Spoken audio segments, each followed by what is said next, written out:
and we signed people up, but we always knew there was going to be issues because of the heat and competition and so on. But thank you for coming, because we've got an amazing lineup today. And what we're going to do is a conversational style. So we've got less than an hour now. So it's 5:05. We've got less than an hour.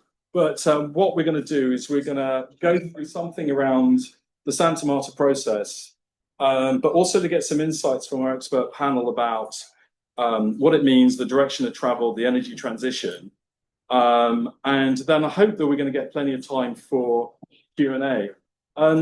Just want to ask, how many in the audience were actually at Santa Marta? Okay, so a number of you were there. So what I do want to do is bring voices in from the floor. There's no presentations, there's no set format, but I'm not, as I said to my colleagues on the panel, we're not going to do this the American style, which is the point is that everyone agrees with each other. We're not going to do that. We're going to do this. We're going to do the English style, which is we're going to stir the pot a little to create a little bit of tension, a little bit of disagreement. And I may say a few things which I don't necessarily believe in, but the point of it is that we're going to go away hopefully better informed as to what we think is happening. And that's going to be the run. Now, of those people that are listening in, there will be Q&As, and please file your questions in the Q&A, questions on Zoom or Teams, whichever it is. My colleague's going to tell us what those questions are during the Q&A. So to start off, what I've asked you to do individually, maybe starting from you, Haji, is I've got two questions really, and I'm not going to start off with the first one about Santa Marta or the fossil fuel process, but Straits of Hormuz. We've been through this extraordinary war. It's changed the politics of the energy transition. It's changed our understanding of what energy security means. And the backdrop is this kind of extraordinary takeover, probably by China, of the energy system as we electrify. So what's your impression of that, panelists, of what happened at the Straits of Hormuz? And then if you went to Santa Marta, can you say a few things about what your takeaways were? And then I'm going to come back and I'm going to have a second round of questions. But Haji, and please also introduce your work and yourself. Sure. Thank you very much, Mark, for having me. And it's a real pleasure to have in the company of all of you and have this conversation. I'm Harjeet Singh. I'm the strategic advisor with the Fossil Fuel Treaty Initiative. I also have my own organization, Santa Marta Climate Foundation, and I'm based in Delhi. So as I'm based in the region, which was most affected, not only because of the price hike, but the real effect in terms of supply of not only fuel, which the whole world is talking about, but we are also now beginning to understand the supply of fertilizers and foods and fiber. So we were far more affected. And of course, if you look at the region, on an average, 80% of our fuel comes from the Strait of Hormuz. Many countries have that kind of dependence. And we have seen how countries were under so much of pressure. You must have heard Philippines declaring energy emergency, which is a new term that we heard. And we could also see pressure not only in terms of prices going up, but the real supply issue, which affected food production, which affected in terms of price hike of everything that we consume. But we also saw that countries really going back to drawing board and re-looking at how this dependence is causing such disruption and realizing that we cannot continue to depend on imported fossil fuels. We also saw temporarily the production of fossil fuel going up, whichever countries could have that resource, coal, oil, or gas. But at the same time, there was a realization that we have to go for renewables much more if we really want energy security and energy sovereignty. And those terminologies became far more popular in the conversations than we had before. And we also had some very good examples already in the making. Remember the renewable energy revolution story from Pakistan. So we also saw how 1/4 of population was far less affected from this crisis than others who did not have access to such solar-powered electrification. We also saw the transport sector in Nepal, which actually now adds 75% of new vehicles which are electric.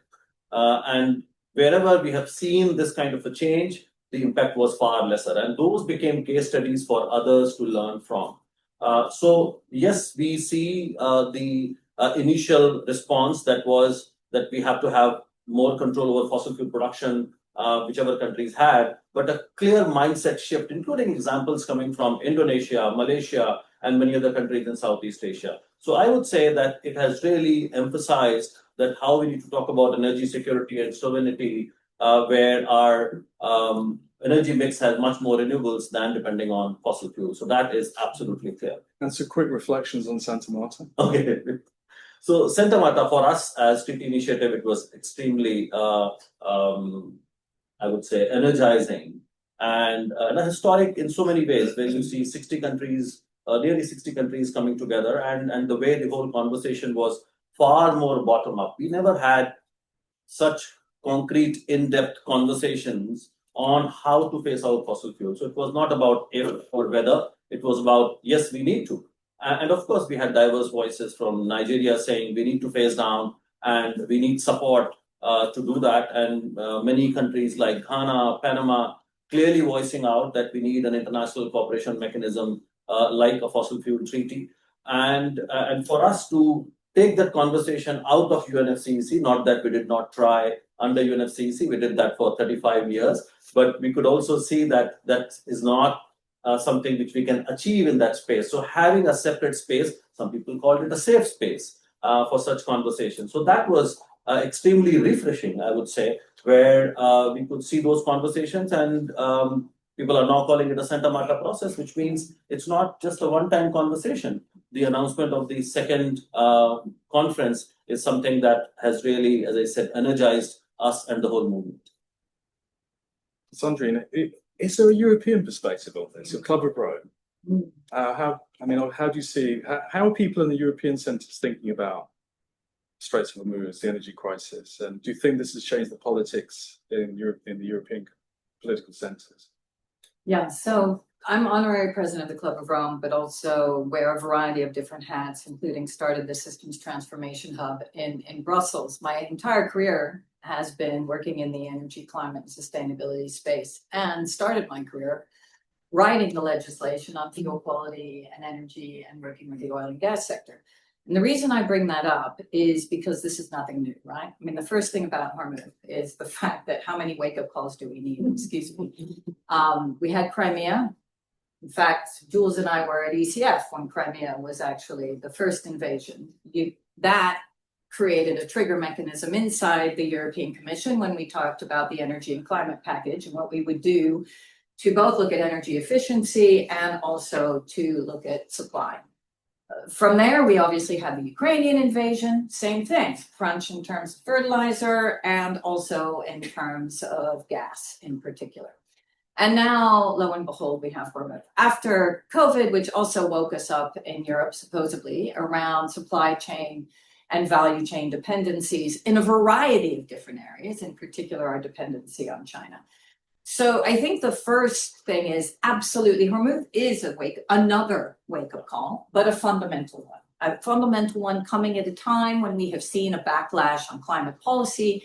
So one that we can actually hack and hijack ourselves, those of us who have been in this community, and regain some level of, I would say, sovereignty on the issue, which I think is fundamental. From a European perspective, it clearly is having an impact. It is actually having much more of an impact than most of us realize, those of us who are not in Brussels, and I am in Brussels, in the sense that at the European Parliament level, because of the move towards the radical right, we really have been seeing a pushback on renewable legislation, a coming back to oil and gas embracing, which has been fundamentally flawed because it has, and we can see through our dependencies, no anchor in terms of what we should be doing at the European level. And we already know that we have all the solutions, and we were the ones that invested predominantly in renewables. Wasn't it van der Leyen who said that Europe sends out 500 billion euros a year on fossil fuel imports? I mean, that's the first significant framing of it like that. I mean, do you think that rippled through financial centres, political centres? So I think it is rippling through, and I think what's also happening for the first time ever is we're starting to talk about subsidies, which have been obviously part of the conversation forever, but also taxing the 2.8 billion of windfall profits, which is also fundamental, and thinking through what does this mean now? Finally, where does our capital flow? How do we actually stop our dependencies? We're going to talk a little bit about electrification. How do we look at solutions, investing in electrification across Europe, coming back to energy efficiency, because the energy you actually don't use is the most important energy. But to come to Santa Marta, and this is where I also wanted to talk about, on the multilateral process, I also sit on the COP reform platform for Simon Steel and the COP reform conversations. And what's been fascinating is realizing that Santa Marta has opened up, and the roadmap from the Brazilians, both in terms of tropical forests and also in terms of fossil energy, has opened up a brand new thinking. It took a bit of time, but now it's there. It's anchored into, we can't just have parallel approaches. We need to enable the more ambitious, the coalitions of the willing that want to move forward. And so there was a declaration coming from our recommendations on the platform just last week from Simon Steel saying, I've received these recommendations from esteemed scientists and economists. I'm bringing these to the parties to have a fundamental conversation around consensus voting versus new pathways of addressing issues like fossil fuel phase out and also forestry. And so I think this is really important. Santa Marta as a process is fundamental, but what it's done is it's actually hacked the COP discussions into a discussion now that is broadening with the parties around how do we address negotiations in a different way. Well, thank you for that. Did you think Santa Marta was fun? Did we have fun? It was a difficult conversation. It was difficult conversations. It wasn't as hot as London, but they were difficult conversations. But no, I was glad to be there to be part of the conversation. But Patricia, IISD played this quite enlarged role in the high level segment and the announcements, and obviously you had a bit, you profiled and you participated both in the academic and science pre-event, which Carbon Tracker was involved in, and then the high level segment. So what was we can ask the same question. What's your reflection on sort of Straits of Hormuz, and how does that feed into the kind of the dynamics of what's coming out of Santa Marta process? Yes. Don't mind if first let me say Patricia Fuller, I'm the president and CEO of IISD, an organization that has worked for a very long time on energy transition as well as a wide range of other issues. And I come to this role having spent 30 plus years in government as a policymaker, including on issues of energy policy and climate change. So that's kind of I bring the policymakers lens to this discussion as well. But yes, at the risk of breaking your don't agree with each other, I will agree that we've been here before in terms of energy crises, as recently as 2022. What feels different now is, I guess, two things. One is that the technology has advanced. Renewable energy is that much more competitive. Battery storage is that much cheaper and longer in duration. So those are game changers. And then the other thing is just the much more fragile geopolitical situation globally, which means that the concern around energy security is much more fundamental than it has been in a very long time, I would say. So I think, Santa Marta, a lot of work went into the preparation of that, many here in this room that worked towards it.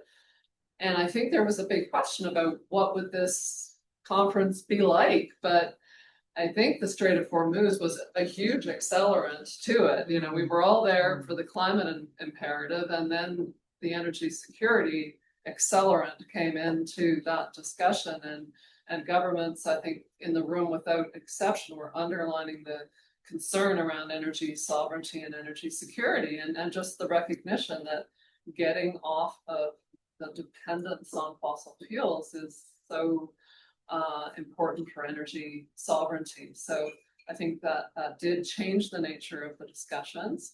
I think the Colombian and Netherlands co-chairs did a really fantastic job of preparing the ground for that discussion with many inputs and written contributions from a wide range of organizations, and then the academic conference in the lead up. It was a very inclusive space with some 1,000 stakeholders there participating very actively in the plenary sessions. And I think what I found just the best part of it, if you will, is the discussions we had in the breakout rooms in these sort of circular formats with government leaders, ministers, or senior officials really just together grappling with what are the challenges around transition away from fossil fuels and how do they work to overcome them and what kind of experiences can they share? And so it was really that space of being freed from the COP process of the difficulty of addressing transition away from fossil fuels. So there was that great opportunity to have that discussion very openly and very practically. There was also, though, I must say, and we heard it in the plenary and we've heard it subsequently, a wide agreement that this process is supportive of the COP process. And in that sense, it's nothing new from all of the coalitions which we've had around COP processes for years now, to have coalitions of the willing, whether they're working on methane or they're working on whatever. Now this one, maybe you could argue, is more fundamental for the solutions to climate change, but I think there's a wide precedent for countries to come together around issues as coalitions. They called it coalitions of the doers in this case, and so I think that the idea that this is somehow blowing up COP or anything, I really don't see that at all. I think we're going to come back to that. Yeah. In the next round of questions, we're going to come back to that, Yeah. Patricia, because I think it's an interesting and a sensitive one. Now I've been to lots of COPs, and the very first one I went to, I was waiting for the conversation about phasing out fossil fuels, and of course there wasn't a conversation about phasing out fossil fuels. And there's a bit, even at Santa Marta, the dominant backdrop was the fossil fuel system. And then Jules, at the high level segment, you stood up and you got the floor, and you did a rather sort of brilliant 3 minutes succinct explanation of the energy transition. Now that's not the only reason why you were there, but it was a memorable intervention from the main stage, because I think a lot of what you said was still new, probably new to a lot of people. Now, those of us who follow the data on the speed of the transition, it wasn't new, but I think for a lot of producer countries and a lot of commentators, it was new. I'm not going to ask you to relitigate the whole thing in your speech, but maybe you can, and give us some of the high points. So, tell us a little. Just give us again your reflection, like everyone else has, on Hormuz and the moment, but then obviously why you decided to do the speech that you did. So obviously the intersection of what was going on in the Gulf with that conference was quite a unique backdrop. At the time, we didn't yet fully appreciate the magnitude of the impacts, particularly in Asia, but that became clearer and clearer over the last couple of months. And as always, right, it is the people at the bottom of the pyramid, the most vulnerable, who get hit harder by these crises, and that has been very clear in what I've seen over the last couple of months. Interestingly, the impacts in Europe relatively limited, and the impacts in the US actually really very limited, right? The price of gas went up, but by European standards, it's still pretty cheap. and other than getting maybe the administration and the GOP nervous about midterms, it didn't have that much impact on the US.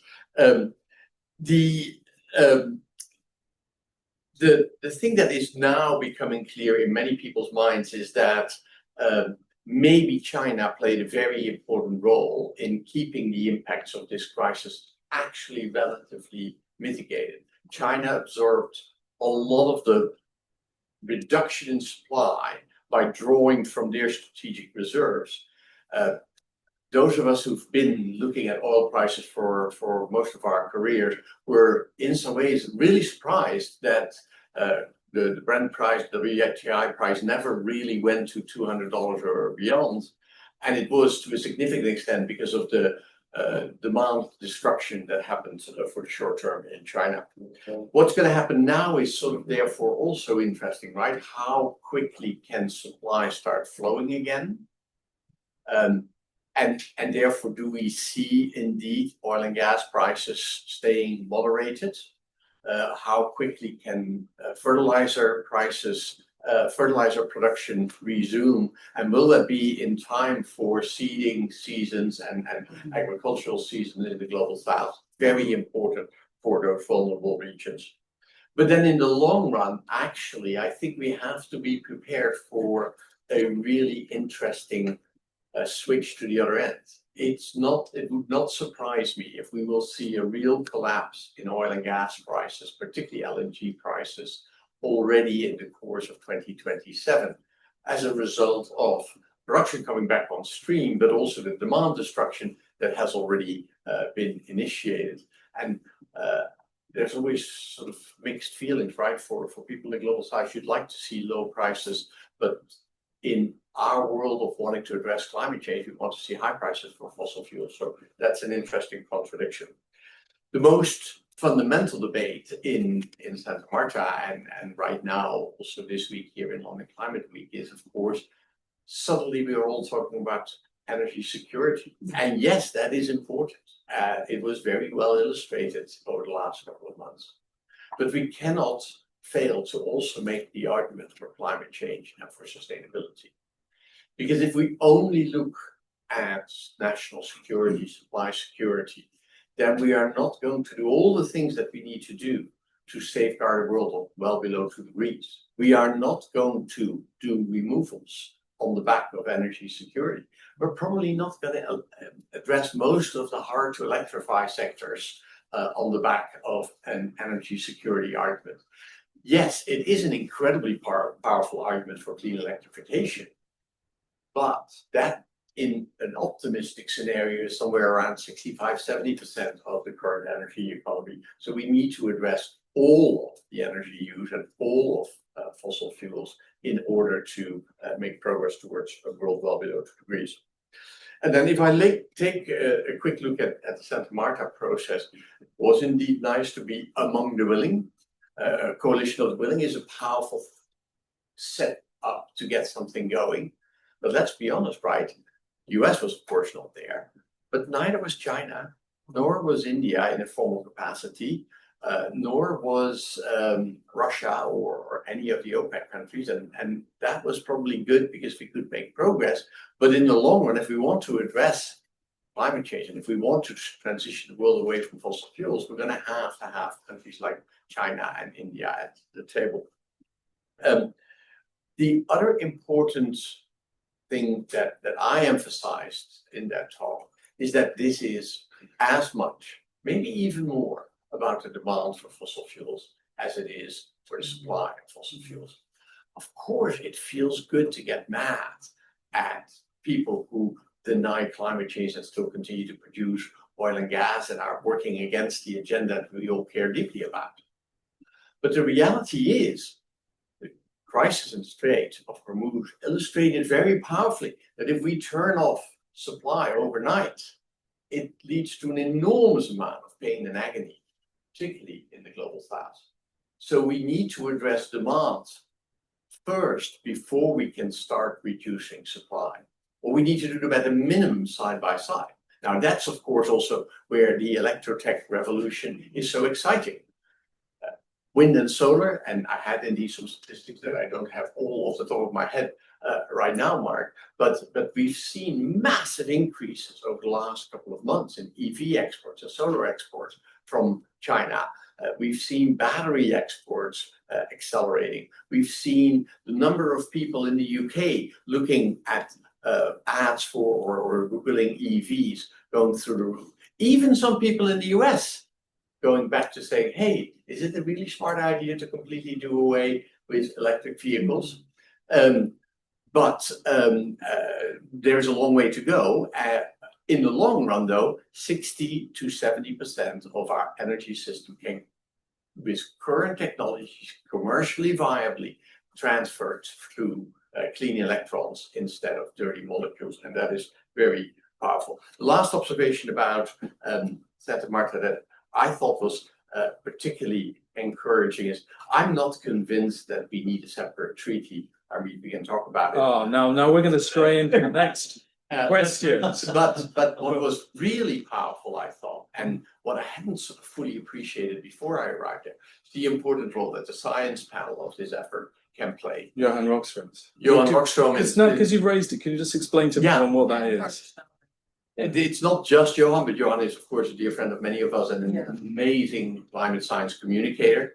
But we have the IPCC, right? We have the International Panel on Climate We do Change. until we don't, because right now it's up for grabs. Right. But supposedly still we have this mechanism that countries around the world have created to evaluate the climate science. But it works on very slow cycles.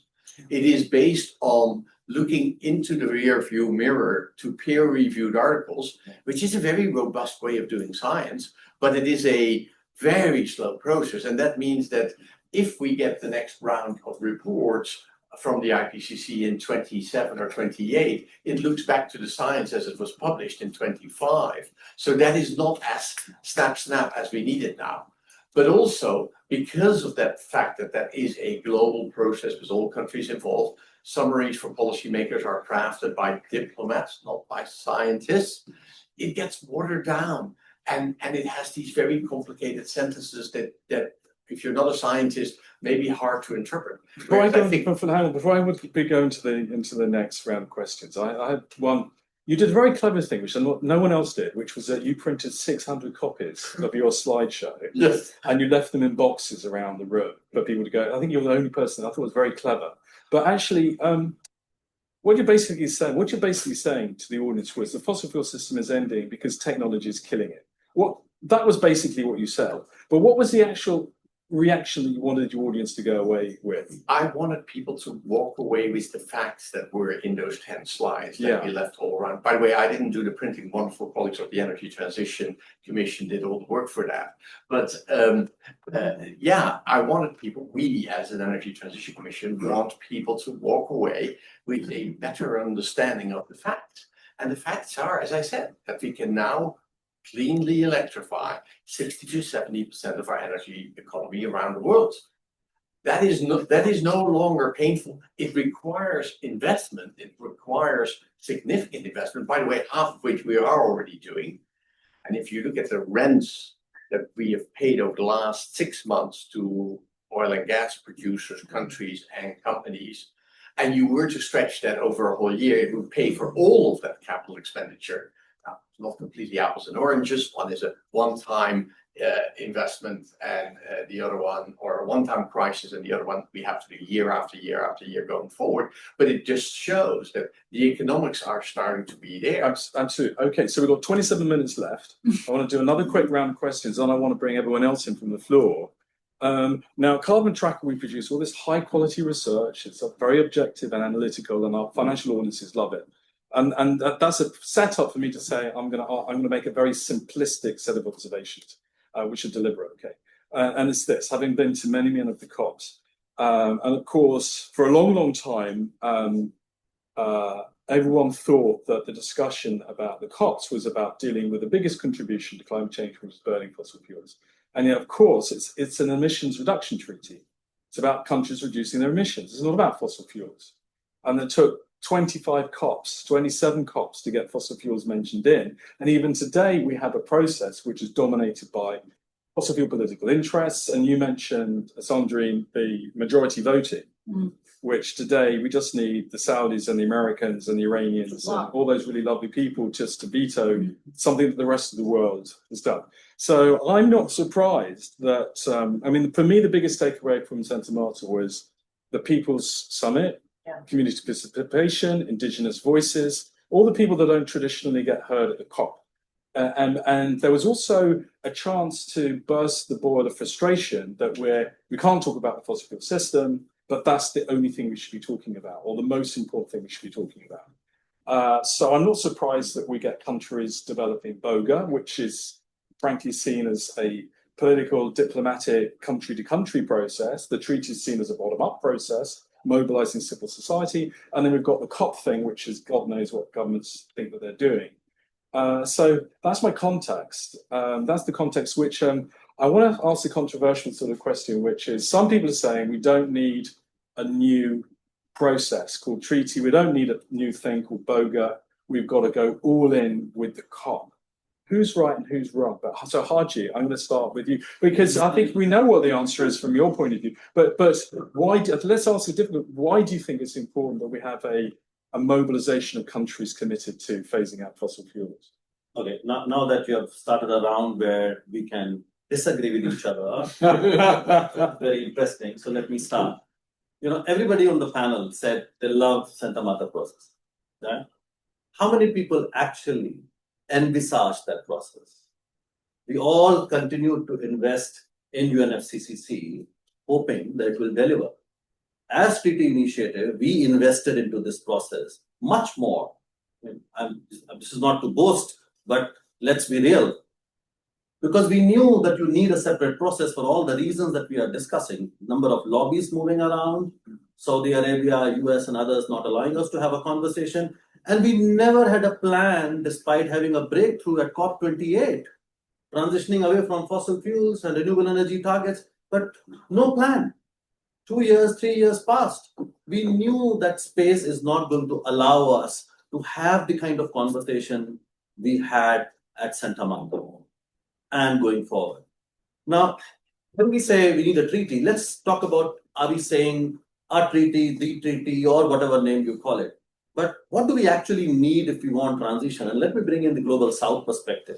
Although India is not a producing country, but I'm talking about large consuming countries as well as producing countries. Where is the process in UNFCCC to help enable economic diversification? Where is the conversation about really supporting workers and industries when it requires a complete overhaul of the skill set that are required to feed into the green industrialization or new economy that you call it, or the economic diversification that we need? What is going to happen to countries like Nigeria or Ghana or now Uganda or others about the loss of revenues? Did we ever have that conversation in UNFCCC? Debt, it continues to appear somewhere and we have a different process going on. Similarly with subsidies. But where is that overarching framework as part of international cooperation to assist those countries in making that transition happen? So we've got 20, 30 countries that are part of the discussion towards a supply side agreement. How many countries is it? 18 countries. 18 countries.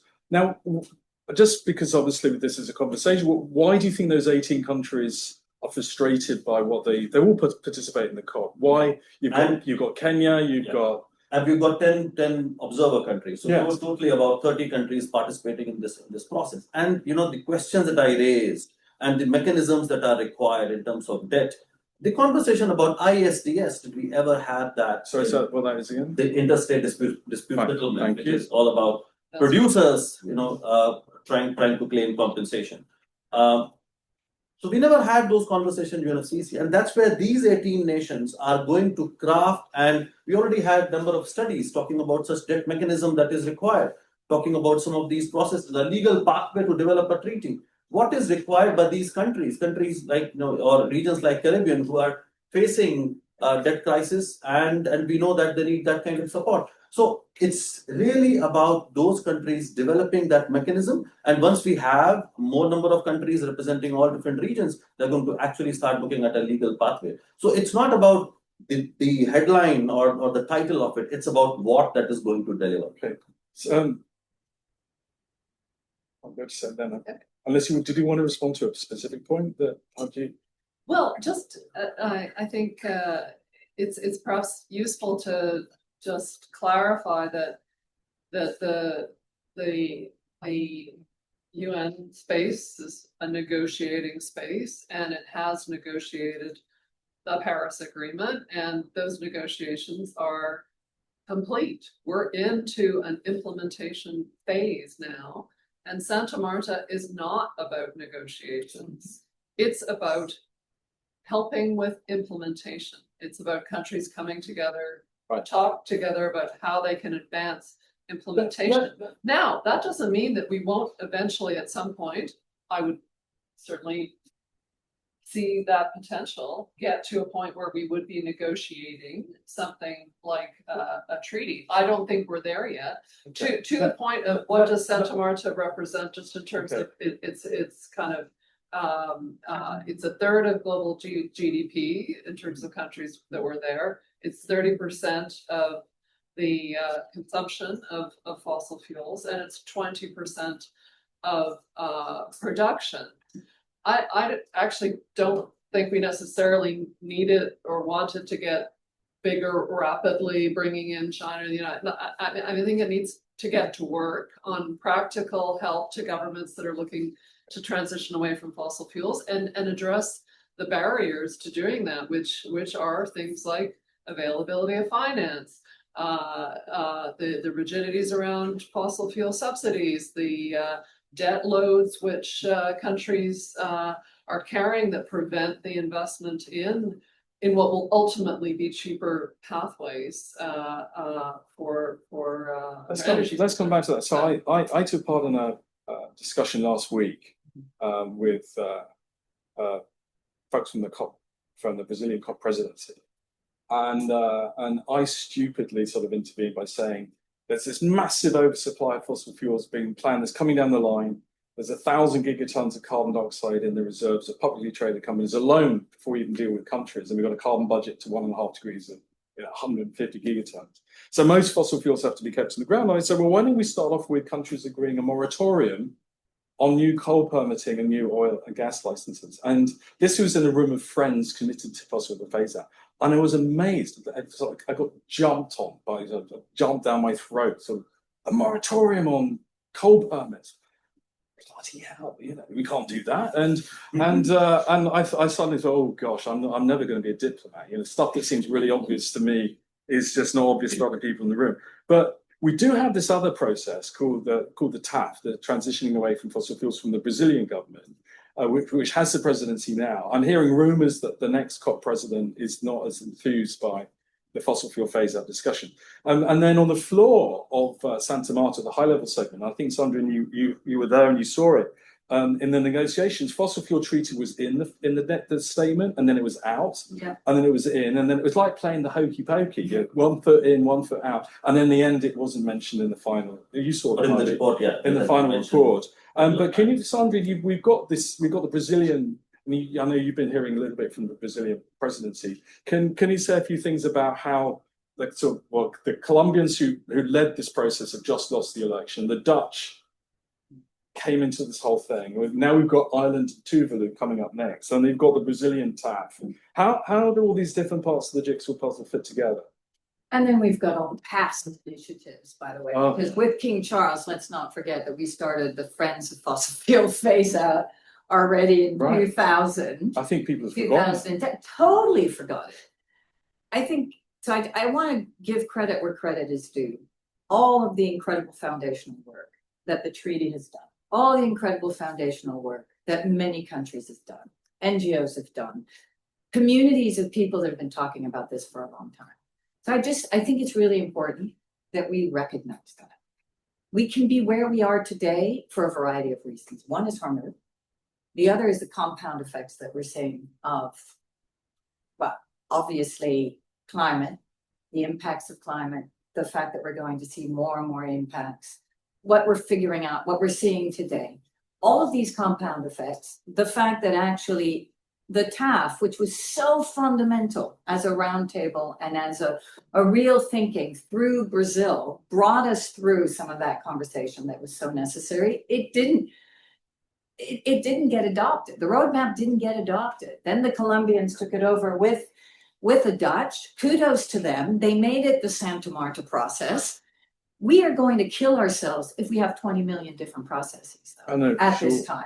And this is a moment. And that's why after you left Wilton Park, I then came in and we talked about methane. And that's just this weekend with the Brazilians, with the Dutch, with others. And what I'm finding fascinating is everyone's recognizing that there are far too many things going on, and yet we have this moment. We have this moment where we could really do something important, and we cannot blow it up. Yeah. And so the So question what does is, that, so what does how that do we look do like it? for the next COP presidency? And by the way, we've got 5 minutes before we start Q&A. Yeah. Okay, so we're going to come for you some comments, Jules, if I may. But so what does this mean for So the most next COP people are presidency? saying that I do think that Tuvalu and the Irish are trying to really build on the Santa Marta process. I do think that the treaty is starting to get the recognition that it deserves, and I think it should. I do think that what's interesting is the Clean Air Coalition, the Climate and Clean Air Coalition, and methane is now being integrated into this. And this is also fundamental because we can start to look at super pollutants and the links also with some of the, what I think is low-hanging fruit, which is methane in this area. Now, what is also interesting is the Secretary General just declared that he's bringing together actually national oil companies in order to have a conversation with them as well. So all of a sudden, we've got these moments where we're unlocking and we're starting to get into the complexity. Right. Which I think is super important. Now, that's not a perfect solution, but I do think we've got enough going on right now that hopefully we can join the dots and make it a bank. Last point, though, let me just say, sorry, Mark, I'm not sure if Turkey is going to turn it around because Turkey is Turkey. But however, Ethiopia has really shown the desire to do something different. And as I said, even within the UNFCCC, we've got some real movement in terms of looking at legally how we can. Jules, somebody's just said something, and a few weeks ago I heard rumours that that it was the intention of the COP presidents to bring in OPEC as one of the partners to the discussion about fossil fuel phase out. Not hear that. But what you just sort of said is that the state-owned oil company is going to be part of it. And George said, I don't know if you remember when in the process leading up to Santa Marta, they were really strict. The Colombians were driving this, probably with the treaty. No fossil fuel lobbyists. No, if you're an academic funded by the fossil fuel industry, you're not coming. If you're a company that represents fossil fuel interests, you're not coming. If you're a country that's not committed to fossil fuel phase out, you're not coming. And I do worry about processes where we go back to where we were before, which is like, no, let's have a big camp, everyone, we love everybody, and then we can't have the real conversation. Obviously, this is very simple. I said it was going to be very simplistic in my analysis, but so what's your takeaway from Santa Marta leading up into the next COP and the TAF? Look, the fact that the COP can spend a whole day at the end of the second week debating whether it is phase out or phase down or whatever is bloody ridiculous. Yeah. And the fact that there are still people who refuse to acknowledge that we're going to get rid of fossil fuels in order to fix the climate is ridiculous. That's pretty darn simple. I'm probably slightly less worried about a few fossil fuel people hanging around, but with the benefit of hindsight, letting fossil fuel oriented economies host the COP is probably also not a very smart idea. But having said all of that, the answer right now lies not in tilting at the windmill of fossil fuels. The answer right now lies in building an energy economy that is the future. And that energy economy is out there. It is accelerating. It's moving in the right direction.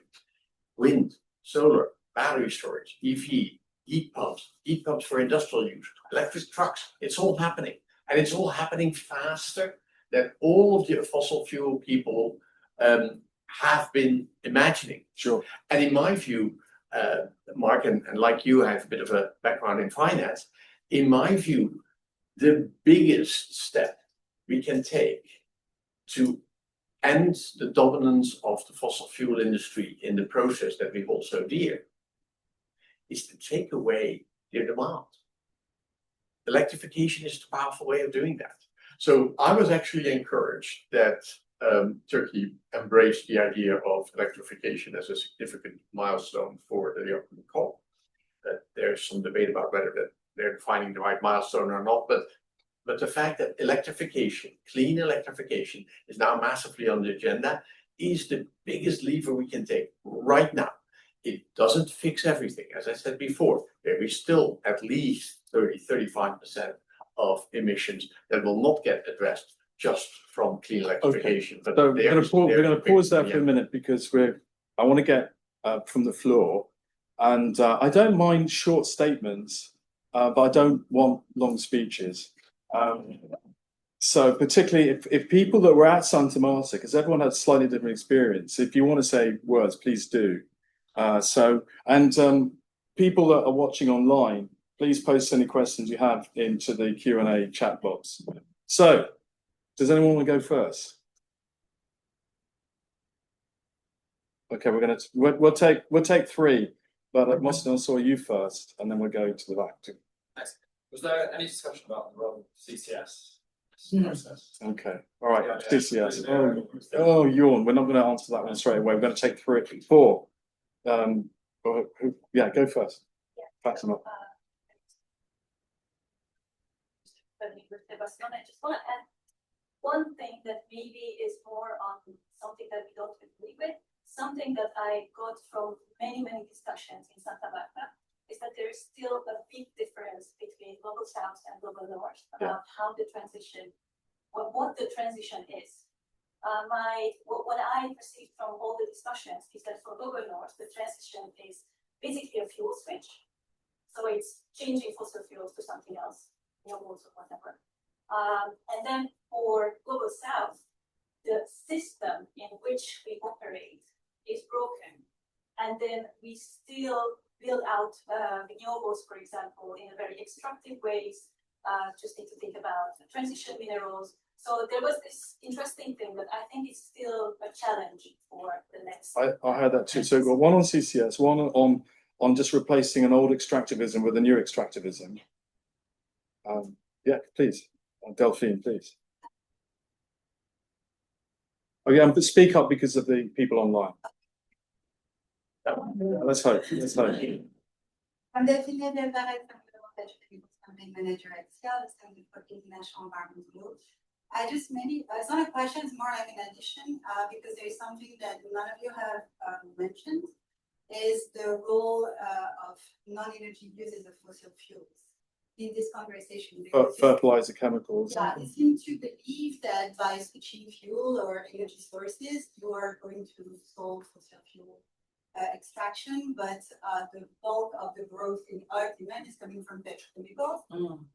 And the one thing that Patricia mentioned that is different from previous energy crisis is that the current one is actually showing how much our material economy is completely intertwined with fossil fuels, which wasn't the case in the 70s when there was a blockade of the Strait of Hormuz. And I think it's something that in Santa Marta came up, obviously because of me, but also because it was an actual conversation about system change. Okay, we've got that. Now there's one more behind. Okay, which will make the last one for this round. Thank you. And I'm really glad that's one of the points. Ignacio from Earth Insight. I have a sort of a political economy question for the panel and anyone else in the room that we're trying to sort of wrap our head around, which is, as we've made very clear that the transition is going to crush fossil fuel demand for power, does that create a risk that vulnerable and middle income producers accelerate the extraction frontier now so that they cash in as much of those reserves as possible? And I know Carbon Track would say long term that's financially stupid. Short term, for a certain class of the political elite, it's very convenient to do so. So how do we address that risk of some people call it pump and panic reactions? There's a whole set of political economy issues around it, but yeah, I'm trying to wrap my head around Okay, got it. Patricia, do you want to go first? Maybe You can pick any one of those.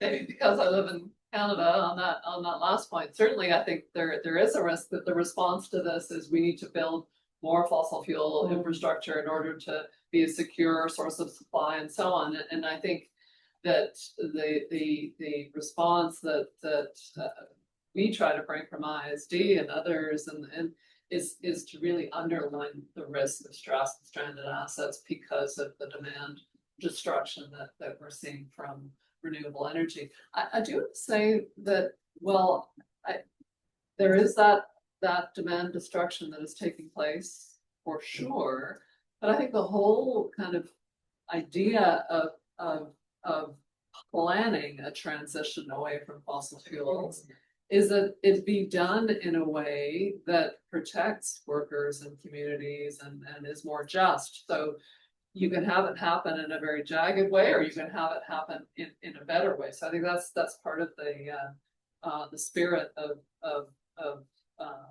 the discussion of how do you address that challenge of transition, remove the obstacles for countries that have those constraints that I mentioned earlier, and enable a more inclusive transition.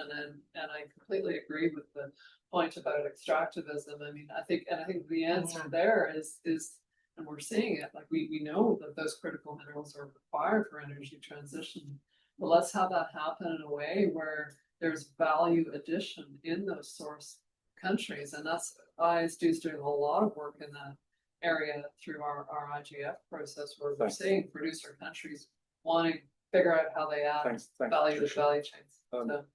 Harjit, now we're down to our last few minutes, so we can have In fact, Jules, when you said that we need to look at demand side as well, and not just supply and state of hormones and the shock that we got, that's exactly the reason we in our initiative have always talked about managed decline and the plan. We always use that term because we never had that conversation, and again, that's why we needed Santa Marta. And I also agree with the point made on, and when you say managed decline, you actually look at a number of things. What kind of mechanisms that you need, what kind of policies that you need, how transition happens in the global south, what kind of economic transformation is going to be required. And there's also another conversation which is about, when you said some countries are going to extract more. Norway and UAE are already saying that their extraction is cleaner extraction. It means they should continue to do it much longer than other countries like Nigeria. So there's also that argument to it. And also the loss of revenues. What's going to happen? That's why they're going to do it. Unless and until there is a mechanism, there is some framework of sorts, right? Treaty or whatever name it gets in the end. The point is you need to discuss all that under an umbrella and connecting the dots. So, and that's what is not happening. And if I can respond to other two questions very quickly on CCS, there was not a very detailed conversation, but to be honest, Johan Rockström did mention that in his speech, which for me is deeply worrying. And we should raise that. While we love the way he communicates science, but there are things that we need to be worried about. And I have written about how Global South was marginalized in the process when we are talking about academic conversation. And that also needs to be recognized. And that's why the reason there's a different perspective of how transition needs to happen in the global north and global south, because that perspective is there, but it did not come up in the Santa Marta conversation. Thank you. Now, actually, we're going to, if I can have Jules and Somdin, if you give us the last comments. I haven't really given you a chance for last comments, but there's somebody had a question online, which I'm going to answer. But Somdin, do you make some, and Jules, do you make some concluding comments for? Yeah, I wanted to, I mean, we talk about the blitz on the way in which we're going to look at the quick production and trying to capture as much of the extractive economy as possible as we move forward. I think we need to also understand the blitz of disinformation and trying to capture through lobbying that's happening right now. Petrochemical companies and chemical companies have lied through their teeth in the Antwerp Declaration at the EU level, which we've now caught with their pants down. We've told them to take off the Antwerp Declaration from their website. But the fact is that policy leaders believed that half of the companies that they lied about and put on their declaration had actually signed up to go against the ETS. I think it's really important that we have to understand that the system is so tied to a fossil energy system that we need to look at across the system, the shenanigans that are happening, and be ready to hold them, all of the players, accountable, whether it be the chemical companies, the petrochemical companies, as well as the oil and gas companies. They are playing us and they are playing policy leaders. And we have to dig deep. We need to be tactical. We need to think through this. Because the minute it gets hard for them, which is what it is right now, they're gonna really dig in and make it difficult for the phase out to come forward. And CCS has been on the cards for the last friggin' 30 years, alongside hydrogen and everything else. Jesus Christ, Jules and I have been talking about CCS forever. We're still nowhere with CCS. The fact that it keeps on popping up. CCU maybe, but CCS is still incredibly difficult. Or nuclear, sorry, which is also, by the way. No, we're not going to go. We're not going to go to nuclear. So Jules, it looks like you've got. After me, I'm going to say something, but you've got probably the last comment from the panel, very succinctly. I do think that as we think about the global south, where the impacts of climate change are going to be harder hitting than anywhere, that we also have to look at the opportunity. I spent the last 2 years, 2.5 years, a lot of my time in some of the poorest African countries. And the energy transition that we envision that electrifies the future, yes, it will come with some mining, but above all, it will become an incredible enabler for access to energy and economic development all throughout the global south. And no country has gone on a journey of economic development without energy access. And I can assure you that in the countries, in the places, in the villages where I have worked over the last years, talking about bringing them energy, clean energy, is an incredible relief and is something that is really empowering. Hey everybody. So there was one question that was online, which was a coalition of doers is not enough to build momentum and achieve critical mass for TAF to become unstoppable. And people sort of asked me my perspective on the Santa Marta process, and going to COPs, I just realized just how well organized the oil and gas lobby are. And I did, some of you know, I did this Vatican roundtable for 3 years in a row with all the heads of the oil and gas companies, all the big investors with Pope Francis. And each time they came with a regimented answer, pre-prepared. They'd spent time talking to each other. They knew what they wanted to say. And I saw Santa Marta as a chance to build a coalition of countries really committed to fossil phase out. And they're building what you would call a caucus of countries, of partners that arrives at the COP as a group. And you saw this with groups like Parliamentarians for a Fossil-Free Future, that actually knows what it wants to say and actually has prepared answers and is prepared to be really ambitious. And that's how I see this year. So we do it, and it requires a movement, and it does require the People's Conference and the People's Movement and voices from the Global South. So let's stop there. There is drinks immediately below stairs. On behalf of Carbon Tracker, everyone's welcome to join us. And you just have to say Carbon Tracker to get on the drinks. I want to thank Philanthropy. Philanthropy has supported Carbon Tracker for its 15 years and probably supported a number of you. And without the support of our philanthropic partners, we wouldn't be doing this. And I also want to mention Confluence Philanthropy, which is an American group of family offices and foundations, about 200 of them, which has also supported the Santa Marta process and discussed the Santa Marta process that they're convening in Asheville, in Carolinas, was it? Wherever it was, in America earlier this year. And I want to thank Confluence Philanthropy's support as well. So we're going to finish there, and I want to thank everybody online. And we did go 5 minutes early, so over. So I want to thank you for keeping your answers really succinct and focused. And I think we could have talked to another. I know we could have talked to another round. It would be really interesting, but we can continue the conversation if you can in the bar. So thank you very much. Thank you. Thank you.